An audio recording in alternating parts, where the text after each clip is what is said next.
Muito bem, seja bem-vindo a mais um capítulo Mundo das Fraudes, que é uma vacina ao mercado financeiro.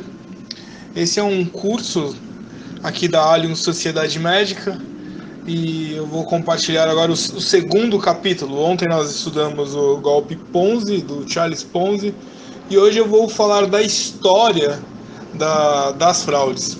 Então, se prepare para essa nossa viagem, né? Nossa viagem histórica aqui ao mundo das fraudes. Você vai descobrir que isso não é uma novidade. E vamos embora. Então, desde as origens da economia, do mercado financeiro, da economia em si, antes de existir o mercado financeiro formal, existia na vida das pessoas e no mundo dos negócios golpistas, né, que se dedicavam a pôr em prática vários tipos de fraudes, armadilhas, sistemas e esquemas para enganar e roubar o próximo. O código de Hammurabi, que por volta de 1750 a.C., um dos mais antigos conjuntos de lei já encontrados, que influenciam inclusive o nosso sistema de lei, define vários casos de fraudes e suas punições. Por exemplo, na lei número 265, agora você vai até lá e ver qual é a lei 265 do Código de Hammurabi. As pesquisas recentes descobriram também que antigos egípcios, por volta de 500 a.C., fraudavam os ricos, nobres, vendendo falsos gatos e outros animais sagrados embalsamados para suas cerimônias fúnebres. As múmias de animais fraudulentas, na realidade, continham somente gravetos e algodão, e em alguns casos continham pedaços de ossos de outros animais. Já era ali o começo das fraudes já no Egito. As mitologias são outro interessante parâmetro, né?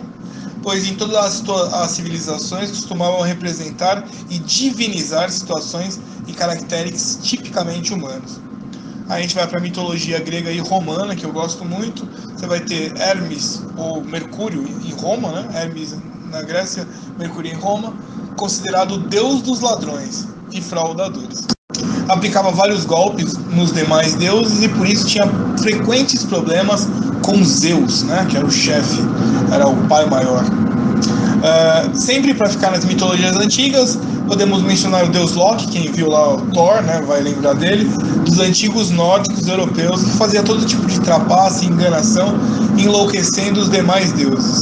Você tem que levar em consideração aí, nessa leitura, que deuses, né, são energias por si só, e eles não trabalham com o nosso conceito de ética, né, que vem de Atenas, aqui da Grécia. Então é muito diferente você querer criar um parâmetro, né, tal. Mas ali, então, para nossa analogia, eles cometiam coisas que surpreendiam os outros. Na África, na antiga mitologia iorubá, que tem mais de 5.000 anos, que daí saiu o candomblé brasileiro, inclui entre seus deuses o Exu, que é um deus também muito flexível nas atividades dele ali. Flexível é uma palavra bonita, para que aconteçam, ele acaba tomando lucro em algumas situações.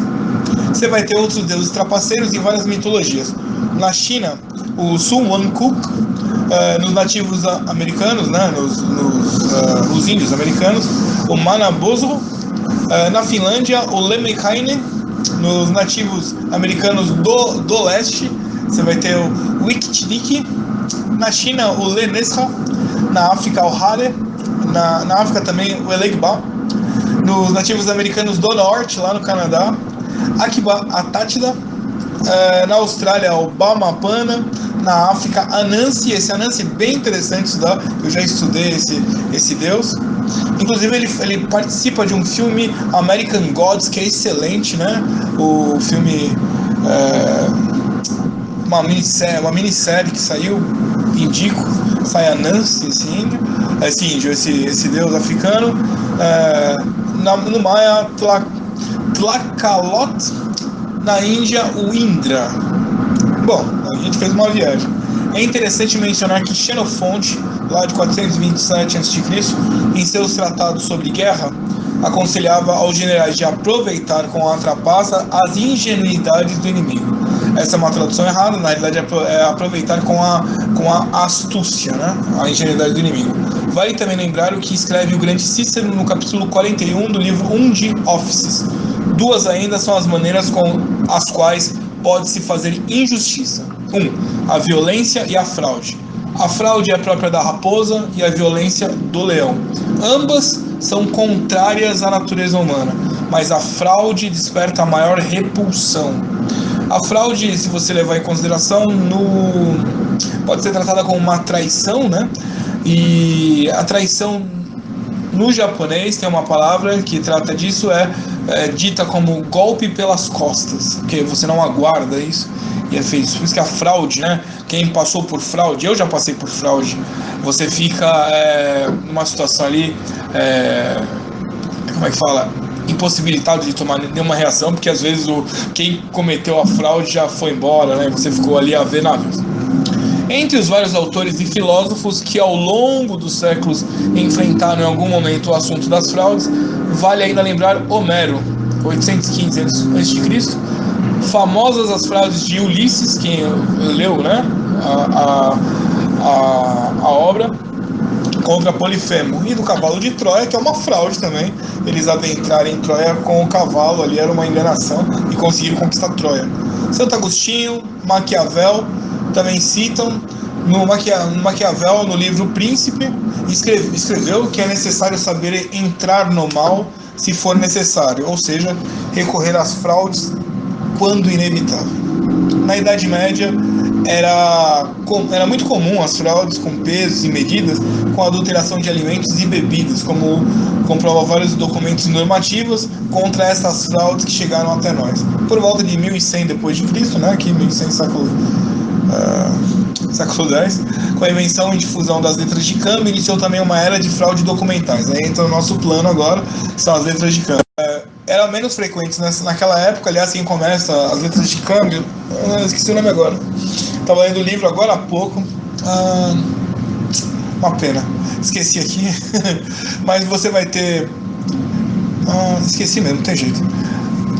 Por volta de 1637, você vai ter a bolha das tulipas na Holanda, uma fraude coletiva mais famosa, que levou à falência milhares de pessoas que tinham especulado no comércio dos bulbos dessa flor. Mas ali vai ser a primeira bolha, né? Então, começou a vender tulipas que não existiam, então determinou ali a bolha, uma fraude. Em 1720, veio outra grande fraude contra investidores, a famosa bolha de South Sea Corporation, uma empresa inglesa de navegação e comércio que, divulgando informações, não é corporated, é corporation, divulgando informações falsas, levava os investidores a comprar sempre mais ações, sempre mais caras, que eram prontamente emitidas, até que o castelo caiu e todos perderam dinheiro. Então, nas navegações funcionava assim: saía o barco, né, vazio, óbvio, você pagava, investia nele, era o primeiro investimento, empreendedorismo, né, hoje está em moda, e ele ia até as ilhas, ele ia lá, descia pela África, passava lá pelo canal, né, então, ia até, chegava na Índia, comprava pimenta naquela época era tráfico de drogas, era quase, né, era proibido, voltava cheio. Então o navio ele levava lá 1.000, comprava 1.000 de especiarias, né, tal. Quando ele voltava, valia 10.000.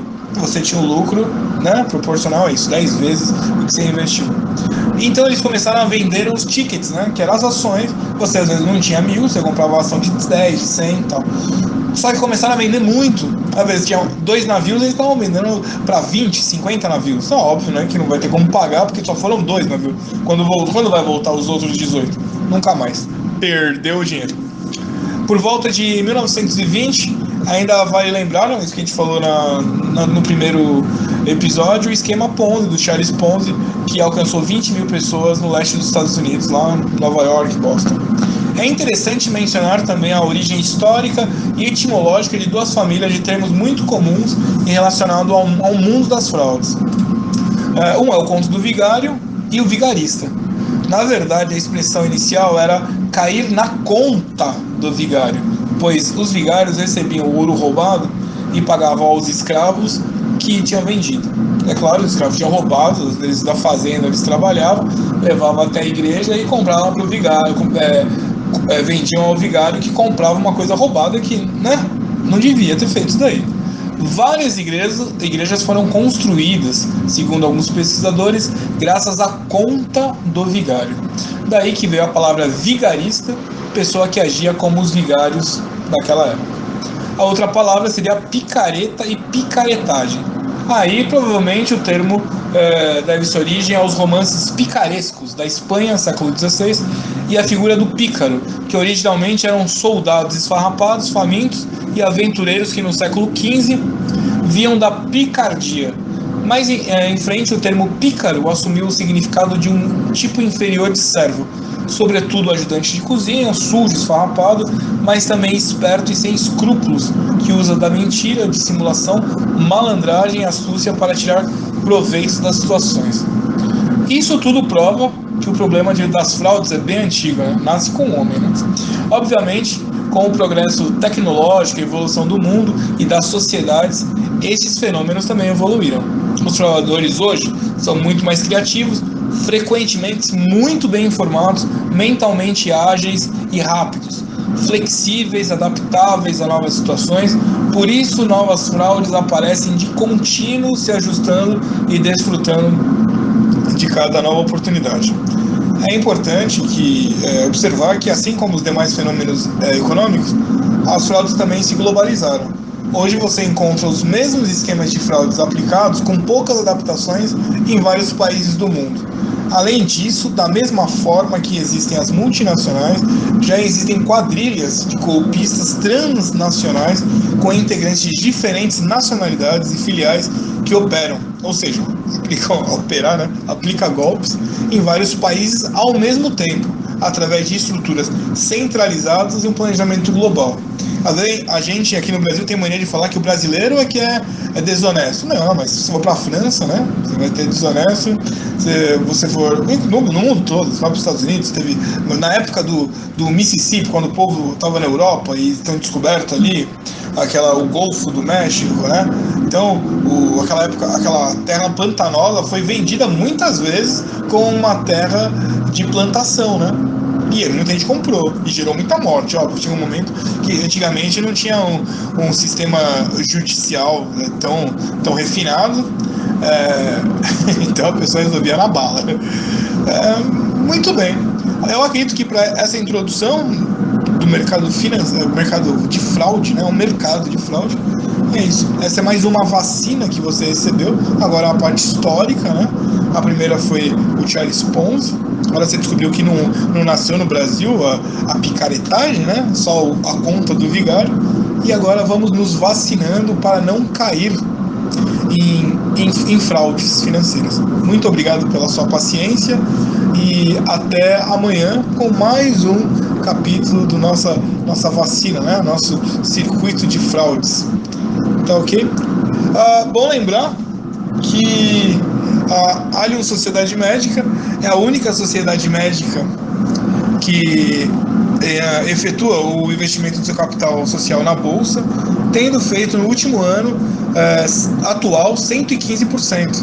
Então, se você é médico e quer nos conhecer, estamos em todas as redes sociais e tem aqui o telefone, o WhatsApp, né, que serve, que é o atendimento direto, que é o 11 95 135 6262. Seja muito bem-vindo e obrigado a todos. Até amanhã.